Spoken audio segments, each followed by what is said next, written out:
সবাইকে আমন্ত্রণ জানাচ্ছি সংবাদপত্রের পর্যালোচনা ভিত্তিক পত্রিকার চোখে দেশ অনুষ্ঠানে।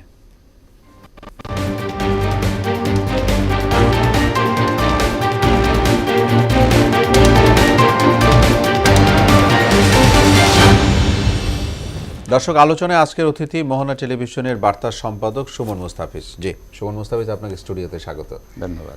আমরা শিরোনামগুলো পড়ে এসে তারপর আপনার সাথে আলোচনায় যাব। এর মধ্যে আমরা দেখে নিব দেশের শীর্ষ দৈনিকগুলোর আজকের কি কি শিরোনাম রয়েছে। আমি শিরোনামগুলো পড়ছি। প্রথমে আমার হাতে রয়েছে প্রথম আলো। তারা শিরোনাম করেছে, এক ব্যক্তি দুবারের বেশি প্রধানমন্ত্রী নয়, উল্লেখযোগ্য সুপারিশ, সংবিধান সংস্কার কমিশনের প্রস্তাব, কালো টাকা সাদা করার রাষ্ট্রীয় চর্চা বন্ধ করার প্রস্তাব, ট্রাইব্যুনালে সাজা হলে প্রার্থিতা নয়, দলের পদ থাকবে না। ইত্তেফাক, সংসদের মেয়াদ 4 বছর, ধর্মনিরপেক্ষতা সহ 3 মূলনীতি ও বাঙালিবাদ, সংস্কার কমিশনের প্রতিবেদনের সুপারিশ, ঐক্যমতের সনদের ভিত্তিতেই নির্বাচন, প্রধান উপদেষ্টা। সমকাল, আকাঙ্ক্ষা পূরণের সুপারিশ, সংবিধান সংশোধনে লাগবে গণভোট, গ্রাফিতি ঘিরে কর্মসূচি হামলায় আহত 33। বাংলাদেশ প্রতিদিনের শিরোনাম, সংসদ 4 বছর, প্রধানমন্ত্রী দুবার, সংস্কারে আমূল বদলের সুপারিশ, একই ব্যক্তি প্রধানমন্ত্রী, দল ও সংসদের নেতা নয়, দ্বিকক্ষের সংসদ, এমপি ও স্থানীয় জনপ্রতিনিধির ভোটে রাষ্ট্রপতি, পুলিশের জবাবদিহি করবে মানবাধিকার কমিশন। যুগান্তরের শিরোনাম, মূলনীতি পরিবর্তনের প্রস্তাব, সংবিধান সংস্কার কমিশনের খসড়া সুপারিশ, ঐক্যের ভিত্তিতে সংস্কার প্রস্তাব বাস্তবায়ন। কতটা অসুর এসকে সুর, এতদিনে একটা বড় মাছ ধরা পড়ল। বণিক বার্তা শিরোনাম দেখব, এশিয়ার মধ্যে সবার নিচে বাংলাদেশের পুঁজিবাজার, গণতন্ত্র বহাল রেখে রাষ্ট্র পরিচালনার 3 মূলনীতি বাদ নতুন 4 নীতির সুপারিশ, গণপ্রজাতন্ত্রী বাংলাদেশ থেকে জনগণতন্ত্রী বাংলাদেশ করার প্রস্তাব। The daily star, crafting the path ahead, election reform, sweeping changes in constitution. অর্থাৎ আমরা শিরোনামে দেখলাম, যেটি আপনি জানেন যে সংস্কার কমিশনের সুপারিশ করা হয়েছে, সেখানে বেশ কিছু 4টা কমিশনের নতুন করে অনেক কিছুই বলা হয়েছে, যে বিষয়গুলো যদি বাস্তবায়ন হয় তাহলে বাংলাদেশ যে লক্ষ্যে বাংলাদেশ স্বাধীন হয়েছে সেই স্বাধীনতা স্বাদ মানুষ নিতে পারবে। আমি আপনার কাছে সরাসরি চলে যেতে চাই, যেমন আমি প্রথম আলোর একটি শিরোনাম দিয়ে যেতে চাই যে এক ব্যক্তি দুবারের বেশি প্রধানমন্ত্রী নয়, এটা দিয়েই আপনার কাছে আসতে চাই। আমি পর্যায়ক্রমে আসছি আপনার এটা তো আপনার মানে আমার মনে হয় যে আমি যদি তার আগে একটু ভূমিকা করি, যে সংস্কার যে 4টা কমিশন তাদের প্রস্তাবগুলো জমা দিয়েছে, এর মধ্যে বেশিরভাগগুলোই আমরা এখন পর্যন্ত যতটুকু জেনেছি তাতে একেবারে জন আকাঙ্ক্ষার প্রস্তাব, কোনো সন্দেহ নাই। হ্যাঁ, তো এর মধ্যে এটিও একটি, যে এক ব্যক্তি 2বারের বেশি প্রধানমন্ত্রী নয়, আপনার মাফ করবেন, 4 বছরের বেশি সংসদের মেয়াদ নয়, এবং আপনার প্রধানমন্ত্রী সংসদ নেতা থাকতে পারবে না। এই যে বিষয়গুলো, এই সবগুলোর মানে মূল কথা কিন্তু ক্ষমতার ভারসাম্য। তো মানুষ সেইটা চায়। যখন আপনার একজন মানুষ ক্ষমতাধর হয়ে যায়, অসীম ক্ষমতার অধিকারী হয়ে যায়, তখন তার মধ্যে বেপরোয়া আচরণ চলে আসে, তার মধ্যে আপনার অহমিকা চলে আসে, তার আচরণের মধ্যে ভুল ত্রুটি চলে আসে, এবং সে ভুল সিদ্ধান্তের দিকে যায়। একজন মানুষের যখন সে অসীম ক্ষমতাধর, তখন তার একটি ভুল সিদ্ধান্তের জন্য হাজার মানুষের প্রাণহানি হতে পারে, একটা রাষ্ট্র বিপর্যয়ে যেতে পারে, যেটা সদ্য সাবেক উদাহরণ আমাদের জুলাই অভ্যুত্থান, যে হিস্ট্রি বাঙালি দেখেছে ইতিমধ্যে। এক্স্যাক্টলি। তো সেই বিবেচনায় যেটা বলা হচ্ছে যে কেউ 2বারের বেশি প্রধানমন্ত্রী হতে পারবেন না। যে আমি যদি একটু আপনাকে দেখাই, বা আপনি এখানে এই যে 4 সংস্কার কমিশনের প্রতিবেদন, সংবিধান সংস্কার কমিশনের প্রতিবেদন, খুব পরিষ্কার বলা আছে যে প্রধানমন্ত্রী সংসদ নেতা ও দলীয় প্রধান হবেন না। কারণ একই ব্যক্তি, তিনি প্রধানমন্ত্রী, তিনি সংসদ নেতা, তিনি দলীয় প্রধান। তো মানুষ তো তার দলের অন্য মানুষ, তো দলের বাইরের মানুষ বাদই দিলাম, দলের মানুষরাও তো মুখে কুলু পেটে বসে থাকতে বাধ্য হয়। তারা কেউ কোনো মতামত দিতে পারে না, কথা বলতে পারে না।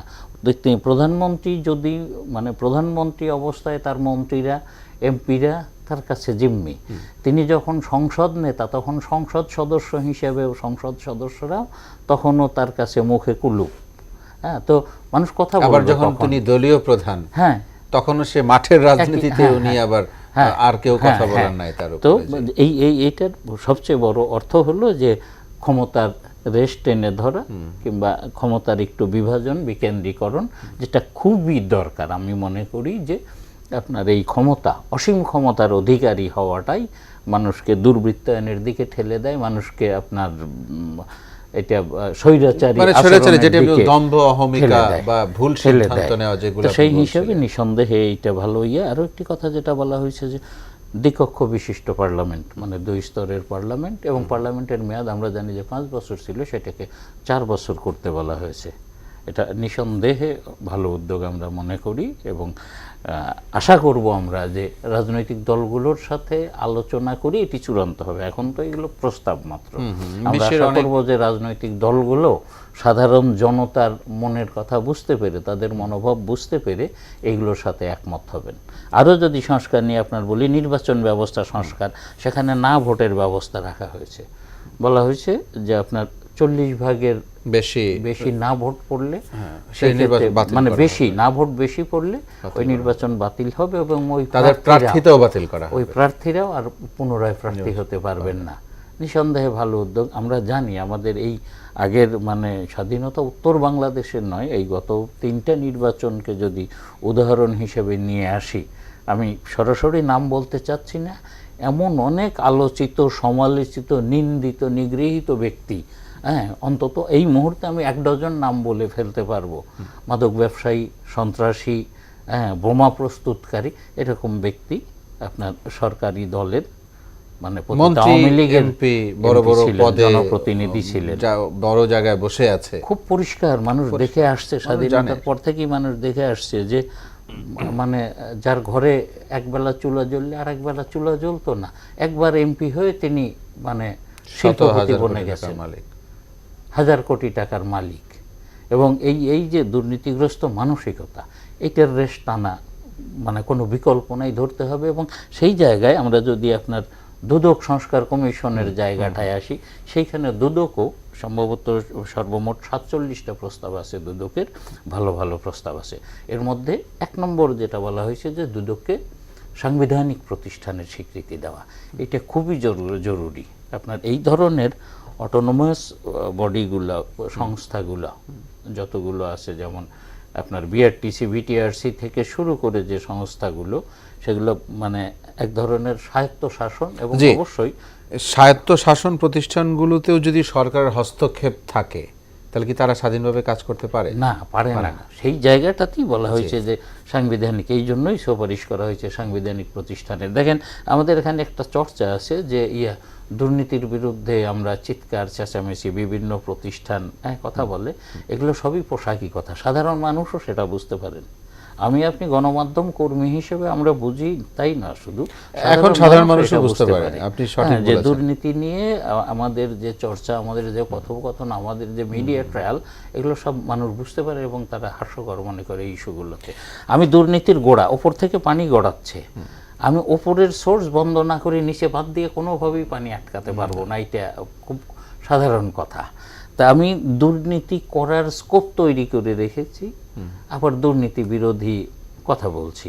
বন্ধ করতে হবে, আইন করে দুর্নীতি করার স্কোপটাকে বন্ধ করতে হবে, এবং কঠোর আইন করতে হবে, তার কঠোর প্রয়োগ করতে হবে, বাস্তবায়নটা যেন থাকে, প্রয়োগটা যেন থাকে। সেইটা না করলে আবার দেখেন যে দুর্নীতি করে আমি অর্থ উপার্জন করছি, যেটা জ্ঞাত আয় বহির্ভূত আয়ের বাইরে, অজ্ঞাত আয় যেটা, সেটাকে আবার বৈধ করার সুযোগ দিয়ে দিচ্ছি রাষ্ট্রীয়ভাবে। এই কাজে ব্যয় করলে, ফ্ল্যাট কিনলে টাকা নিয়ে প্রশ্ন তোলা হবে না, ওইটা করলে এত পার্সেন্ট ট্যাক্স দিলে 5% বোধহয় ছিল। তো এই যে বিষয়গুলা, তার মানে আমি মানে দুর্নীতির বিরুদ্ধে চিৎকার চেঁচামেচি করে আদৌ কোনো লাভ হবে কি, যদি আমি এই জায়গাটি বন্ধ করতে না পারি, গোড়ায় বন্ধ না করতে পারি। তো সেইখানে দুদক সংস্কার কমিশন, তারও খুব ভালো কিছু সুপারিশ। আমি এক কথায় যদি আপনাকে বলি, এই সুপারিশগুলোর মধ্যে যেটি উঠে আসছে সেটি নতুন বাংলাদেশের স্বপ্ন।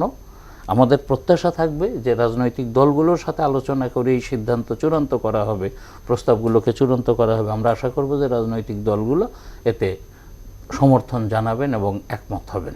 তাহলে আমরা নতুন বাংলাদেশ দেখতে পাবো আশা করি। খুবই চমৎকার। আমরাও সেই আপনার মতো করেই আমিও প্রত্যাশা করি এরকমই। নতুন করে আর কিছু বলা নেই, আপনি খুব সুন্দর করে বলেছেন। এটি জনগণ চায়, দেশের মানুষ চায়, এটি দেশের জন্য হওয়া উচিত। দর্শক, আপনাদেরকেও ধন্যবাদ।